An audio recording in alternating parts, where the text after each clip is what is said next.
Hi viewers, this is Dr. Rajalakshmi Parthasarathy here.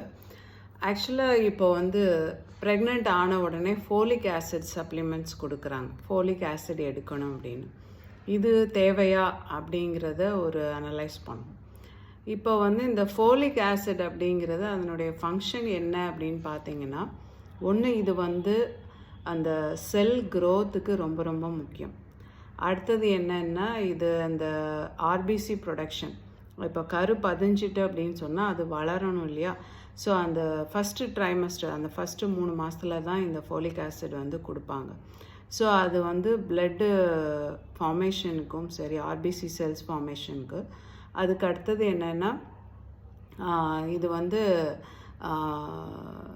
DNA, RNA இந்த மாதிரி ப்ரொடக்ஷனுக்கும் இது protein அப்படின்னு சொல்லிடுவாங்க. ஸோ அந்த ப்ரொடக்ஷனுக்கும் இது ரொம்பவே உதவியாக இருக்கும். மோர்ஸோ இது பிரெயின் அண்ட் ஸ்பைன் அதனுடைய ஃபார்மேஷனுக்கு இது ரொம்ப ஹெல்ப்ஃபுல்லாக இருக்குது அப்படின்னு சொல்கிறாங்க. ஸோ அதனால் இப்போது கன்சீவ் ஆன உடனே ஃபஸ்ட்டு ஒரு 3 மாதம் ஃபோலிக் ஆசிட் கொடுக்குறாங்கன்னா அந்த டேப்லெட் தைரியமாக எடுக்கலாம். ஏன்னா இது ஹெர்பில் இருக்கா அப்படின்னு பார்க்கும்பொழுது எல்லாம் விட்டமின் சி எதில் எல்லாம் இருக்கோ அதில் எல்லாமே ஃபோலிக் ஆசிட் இருக்குது உணவுகளில். ஸோ உணவுகளில் மட்டும் நமக்கு தேவையான அளவுக்கு கிடைக்குமானா கண்டிப்பாக கிடைக்கிறதில்ல. அதனால தான் இது ஃபோலிக் ஆசிடை அவங்க ஒரு மாத்திரையாக கொடுத்துட்றாங்க.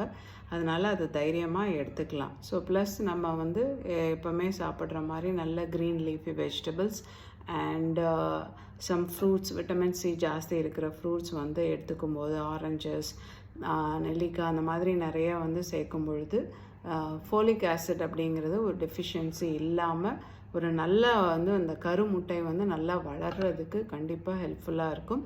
ஸோ ஒரு ஹெல்த்தி ப்ரெக்னென்சிக்கு ஃபஸ்ட்டு அவங்க கொடுக்குற அந்த ஃபோலிக் ஆசிட் அப்படிங்கிறது கண்டிப்பாக தேவை தான். ஸோ தேவைப்படுறவங்க கண்டிப்பாக ப்ரெக்னென்சி ஒரு நல்ல ப்ரெக்னென்சிக்கு அது it's a must. Okay, thank you.